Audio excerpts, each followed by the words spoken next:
Flipping through the channels, all I see is gray. Drowning in the monotone, no escape today. But I need a haircut, break the static's hold. Newsy Nuggets time, it bites, the score is told.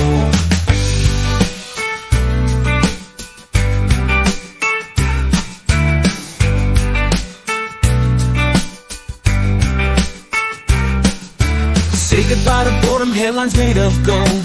Twist and shake perspectives in a way so bold. They serve it up with humor with a snarky twist. Little bites of news to fill your daily list. Hey guys, it's Mo with your morning Newsy Nuggets on this 29th of July. And well, the honeymoon is over apparently. One of Susan Smith's many suitors that she is, pumping for cash, as she is very sure that she is going to get parole this year. I'm guessing I'm going to go with Susan, you're not going to get parole. But he says he's done. One of Susan Smith's jailhouse suitors says he fell in love with the killer mom. Again, why? I need a neuropsych evaluation on this guy. Stat. But now wants nothing to do with her. All she does is take. This is shocking. I can't imagine Susan Smith, the woman who decided that her children were a barrier to a relationship with a wealthy man, so she offed them. I can't imagine her being a horrible person, sir. The signs were not on the wall. I don't know. Seriously, dude, you met a woman on Prison Pen Pal, and then you want us to feel bad for you because she turns out to be an awful, horrible human? Okay.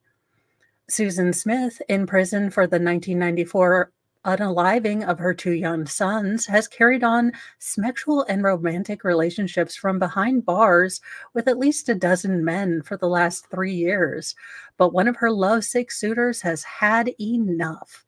The man who talked to her for more than 18 months cut off all contact last year, despite claiming that he had fallen in love with the killer mom.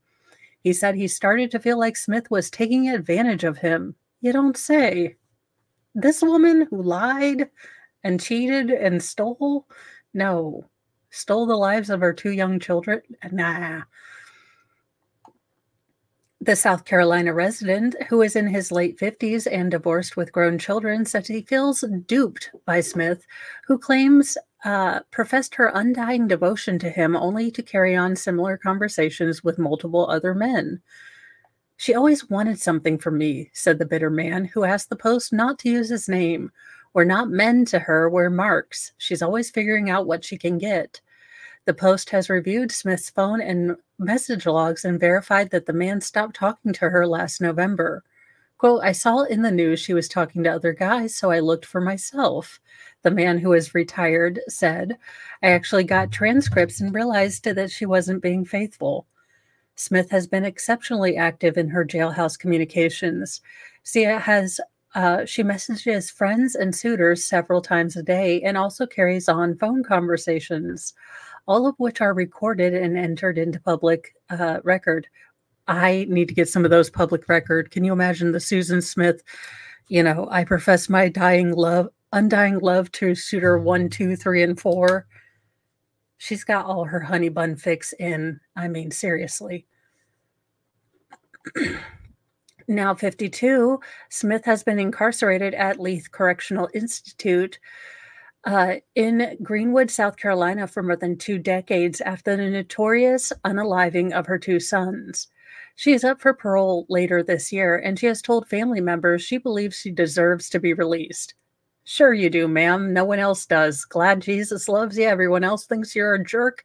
Stay behind bars. She was a 22-year-old mom when she let her car roll into John D. Long Lake in Union County, South Carolina, with her boys, 3-year-old Michael and 14-month-old Alexander, still strapped into their car seats. She stood on the side of the lake as the vehicle sank to the bottom, slowly drowning both boys. Smith then falsely told the police that a black man had carjacked her and kidnapped the boys, leading to a manhunt where authorities went door to door among local neighborhoods that were predominantly African American. Yeah, a lot of people have forgotten this part.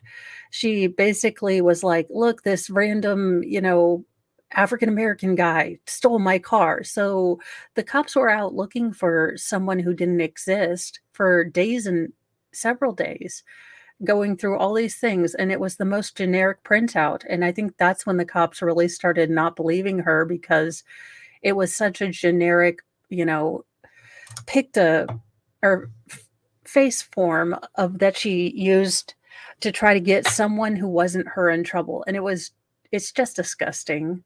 Smith and her then husband David appeared on national news every day pleading for the boys' safe return. But 9 days later, Smith finally confessed there was no carjacker and that she had drowned her sons in the lake.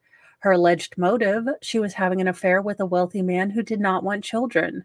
The car was pulled from the water with the two boys still strapped in their seats. I mean, she is the worst mother since Diane Downs. She was convicted of murder but spared the death penalty and given a life in prison with the possibility of parole after 30 years. Smith's first parole hearing for her life sentence is scheduled for November 4th, and her suitors have been promising her cash, cars, and a place to live. She always said she didn't need anything, didn't ask for anything, said the suitor, but she'd give hints and she'd accept anything I gave her happily. I loved her, but I don't know if she loved me, even though she said so. I don't think she's capable of loving anyone but herself. Godoy, again, chick unalived her two children. I feel like I want to feel bad for this man, but again, in the words of the police, or in the words of Mo to the police, you knew Roxanne, you knew who she was before you told her to turn off the red light. You knew who she was when you met her. Well, I don't know that Mr. Beast is going to be around for long, because people are digging into his archives, and apparently he said some no-no words and wasn't nice to ladies. Mr. Beast's past raunchy videos surfaced, sparking sexist and racist accusations. Old videos featuring popular YouTube host Mr. Beast, real name Jimmy Donaldson, have resurfaced, sparking allegations of all the ists and phobias. In one, Mr. Beast responds to fan comments about slaveries and repeats racial slurs. Another is from a podcast which features sexual talk about rapper Bad Baby when she was then 14. The famous Cash Me Outside girl. I did not know that she was also a recording artist, but that sounds like must-missed radio, and I just won't assault my ears like that. The Mr. Beast videos have been posted as his organization struggles with news that, while co-host Ava Chris Taylor engaged in inappropriate communications with a 13-year-old when she was 20. Taylor has since left the Mr. Beast organization, and Donaldson has condemned the actions. Taylor's victim has also complained after initially defending her. Mr. Beast has more than 30 million subscribers on YouTube and an estimated net worth of $700 million. One of the videos, Donaldson, that is drawing comment, he appears to read aloud a fan comment that repeatedly uses the N-word. He tells the audience, no more, no boys, no typing the N-word in chat, no more cursing. So, he was being a naughty internet boy, but the pitchforks are out, the townspeople are mad, and I don't know that we will see Mr. Beast much longer if they can't get ahead of this. I don't know. In the Walmart rapture is going on here? This is Biblical S, retired terminally ill probation officer, unalives former daughter-in-law amid ugly custody dispute, cops say. Like, y'all, people have gone insane. A terminally ill woman fatally shot her former daughter-in-law and then herself in broad daylight, say cops in New York City. The violence was over the custody of a 4-year-old that the victim, Marissa Galloway, 45, shared with the son of the suspect, Kathleen Lay, 65. According to the police, Galloway, reportedly a special education teacher, avid runner, and longtime track coach for Fordham University, was seen on surveillance footage putting her younger child, a 1-year-old girl, in the backseat of a white Honda Civic on Friday morning. This was on East 88th Street, an Upper East Side neighborhood, a mere half block away from Mayor Gracie's Mayor Gracie's mansion.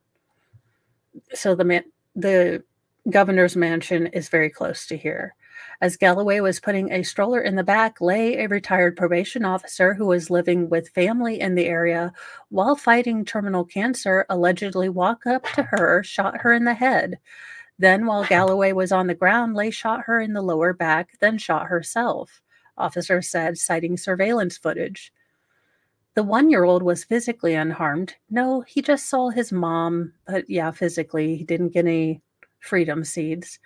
Sources say that Lay had a note stating, quote, "for the police" in her pants, though the contents of the letter were unclear, according to the New York Post. In a press conference on Friday, NYPD Chief of Detectives Joseph Kenney noted that the police had previously taken 5 domestic incident reports and that there were 2 complaint reports, but none of them ended in arrest. Those allegations were reportedly against Galloway, but the 2 complaint reports were determined to be unfounded. Quote, "She talked about the fact that she had a former husband that was harassing the hell out of her because I had child services at my door one evening, asked if I ever heard any problems next door," one of her neighbors, Mary Feldman, told the Post. "She took away the child's mother in order to make her son happy. It's shocking," a law enforcement source told the Post. "I've seen a lot of S, but this is biblical S." Quote, "Marissa Galloway touched everyone she met. Her kindness, generosity, and love were unparalleled," stated a GoFundMe campaign, which described her as a devoted mother to 2 children. "Marissa's untimely passing will leave a void in all of our lives, but her memory will live on in her daughters and all of our hearts."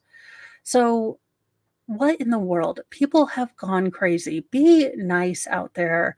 Try to be the bigger person. The kids never asked for any of this. I don't understand why people can't just be the bigger person for the kids. Look, I have not always been the best at it. I will admit my mistakes and that I was not always the bigger person. But looking back on it now, as I've changed and become the bigger person and worked to co-parent as best as I can, and really, make that easier and we're on the same page, it's so much easier for the kid who still, now she really doesn't like when we band together to give her, iPad limit times and stuff like that. But, when you put aside your adult BS and just think about what's good for a child, it's amazing how a lot of the frivolous stuff is gone. And again, I have not done my best on this at all times in my life. But when you get it right, and it does take 2 people. So you can't have one person that's always being the bigger person and the other one who's always being the dingleberry. Both sides have to agree to put the kiddo first. But when you can do that, that's great. And don't do this. Holy fazoli's, people. I don't know what's going on here, but people are losing their doggone minds. I will have one standalone story that is not a Newsy Nugget, but will be a standalone story. If you have watched Mornings with Mo, you've already seen it, but this has to be the most 2024 news story that I have ever read, ever. And the headline, chef's kiss of insanity. So I will get that video out. Thank you for joining me with the Newsy News Nuggets. And now you can get back to your previous, stuff and a little bit about the news. I will see you guys in a little bit. Do not forget that we have nightly Newsy News tonight at 7 p.m. Eastern Daylight Time. And join us. It's a little spicier. It's a little bit funnier. It's an hour of all the weird news stories that you won't get anywhere else, but you will get on Nightly Newsy News with Mo. So join us. Like, subscribe, share, do all the YouTubey things, and I will see you guys in a bit. Bye, guys.